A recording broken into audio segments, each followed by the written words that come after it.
E aí, pessoal, vamos direto ao ponto. A história colonial do Brasil é cheia de disputas de poder, a gente sabe disso. Mas poucas têm tanto drama, heroísmo, infelizmente tanta traição, quanto a que a gente vai desbravar nessa análise de hoje. Vamos voltar um pouco no tempo para entender um levante que sacudiu todas as estruturas de domínio no norte do país e acabou mostrando as faces mais nobres e também as mais sombrias da natureza humana. Pelo Maranhão dava satisfeito a vida. Essa frase forte de arrepiar já dita o tom da nossa investigação. O mais louco é que ela não foi gritada no meio de uma batalha gloriosa, não, tá? Foi dita num momento de pura tensão, de cara com a morte iminente. Mas quem disse isso? E como as coisas chegaram a esse ponto tão trágico? É exatamente isso que os documentos históricos vão ajudar a gente a descobrir agora. Parte 1. O estopim no Maranhão. O barril de pólvora. Para a gente entender o sacrifício, temos que olhar para o cenário da época. Em 1684, o Maranhão era uma verdadeira panela de pressão econômica e social. A coroa portuguesa tinha criado uma companhia de comércio com um monopólio absurdo na região, o famoso estanco, que ia durar 20 anos. Imagina só, os preços das mercadorias eram fixados de um jeito terrível para os colonos. E tinha um problema gigante, a falta de mão de obra. A companhia prometeu trazer 500 escravizados por ano a preços justos, mas adivinha? Essa promessa falhou miseravelmente. E a gota d'água, a documentação aponta que os jesuítas conseguiram lá com a corte uma isenção total das regras desse mesmo monopólio. Dá para imaginar o tamanho da indignação de todo mundo com esses privilégios, né? E no meio dessa fervura toda, o que o governador Francisco de Sá de Menezes faz? Ele simplesmente arruma as malas, sai de São Luís e vai para o Pará tentar instalar um monopólio por lá. Ele deixa no Maranhão um capitão Mor que, olha, as fontes dizem que era totalmente incapaz de lidar com a crise. A população ficou sem saída, sendo humilhada o tempo todo pelos contratadores e completamente largada às moscas. O negócio ficou tão feio que os padres começaram a pregar nos púlpitos que o remédio para tudo isso estava, na verdade, nas mãos do próprio povo. Era o empurrão que faltava. Parte 2. A revolta de Bequimão. A faísca da rebelião. Sem uma liderança forte e com o povo espumando de raiva, a revolta deixa de ser só boato e explode de vez no dia 24 de fevereiro de 1684. E é aí que entram em cena as duas grandes figuras dessa história. De um lado, o Manuel Bequimão, o senhor de engenho super respeitado lá no Miari. A história conta que ele era aquele líder nato, super carismático, que sabia exatamente o que falar para inflamar a multidão. Do outro lado, o irmão dele, o Tomás Bequimão. O Tomás já tinha um perfil diferente. Ele tinha alma de advogado, era um poeta satírico brilhante e funcionou como o cérebro jurídico de toda a operação. Juntos, eles formavam uma dupla praticamente imbatível contra o sistema. A execução do plano foi tipo um relógio suíço. A galera toda, liderada por eles, se juntou em peso lá no convento de Santo Antônio. A partir daí, o efeito foi avassalador. Os rebeldes tiraram do poder as autoridades coloniais da época, decretaram a expulsão dos jesuítas, justamente por conta daquela antipatia gerada pelos privilégios, e declararam solenemente o fim do odiado monopólio. Foi vapt-vupt. Em questão de horas, eles conseguiram desmantelar todo o sistema de poder local. Parte 3. O fim do entusiasmo. A maré virando. Mas, cá entre nós, tomar o poder é uma coisa. Agora, manter o poder é uma tarefa absurdamente mais complexa. A maré estava prestes a virar. A empolgação de liberdade inicial foi abrindo um espaço amargo para a dura realidade da política. E a pergunta central que a gente se faz aqui é: o que acontece quando o entusiasmo de uma revolução simplesmente esfria? Como você mantém a galera unida quando o único elo era um inimigo em comum? É bem aí que as rachaduras do movimento começam a ficar perigosas. O suporte interno derreteu muito rápido.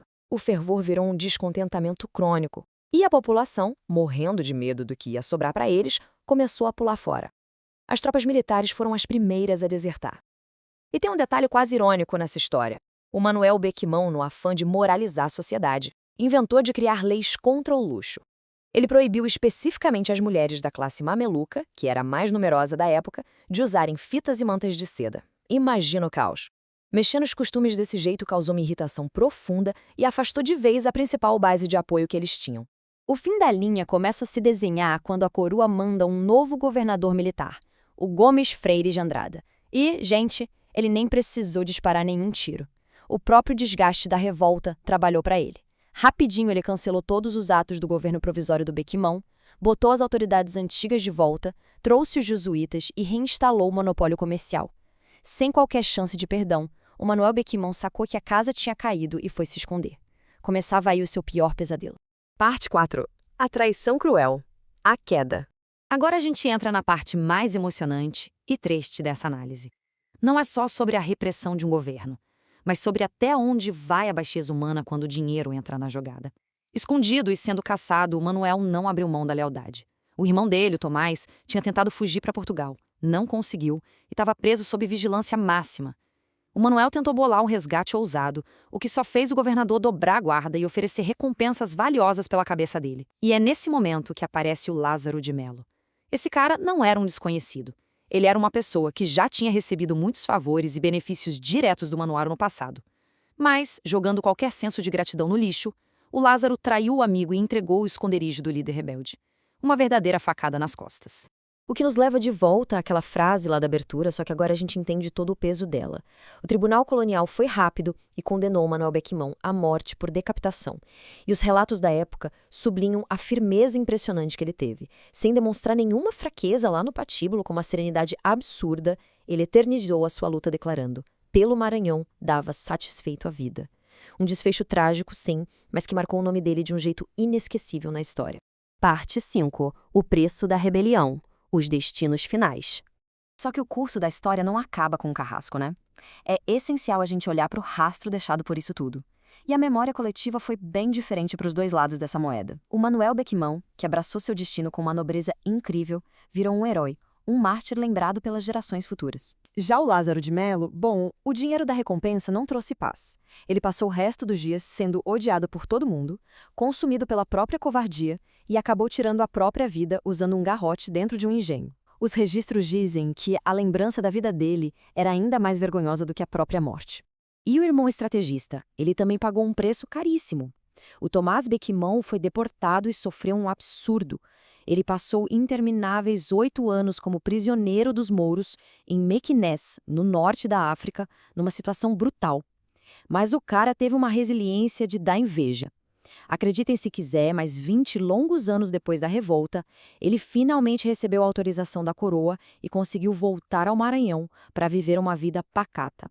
Só para a gente ter uma ideia de quão profundo e demorado foi o impacto dessa rebelião na vida dessas pessoas. E assim a gente vai chegando ao fim da nossa análise. Tudo o que aconteceu em 1684 no norte do Brasil mostra como as engrenagens da indignação social, do erro político e principalmente do custo da lealdade podem ser perigosas. A gente vê que vitórias rápidas desmoronam fácil e que a traição só rende repulsa, enquanto o sacrifício verdadeiro ecoa por séculos. Eu deixo essa última reflexão com vocês.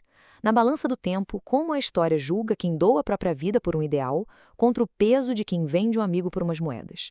A história que a gente dissecou hoje dá uma resposta muito forte sobre isso. Fica aí o pensamento sobre o verdadeiro legado das nossas escolhas. Valeu demais por acompanharem essa imersão de hoje e a gente continua sempre destrinchando a história juntos.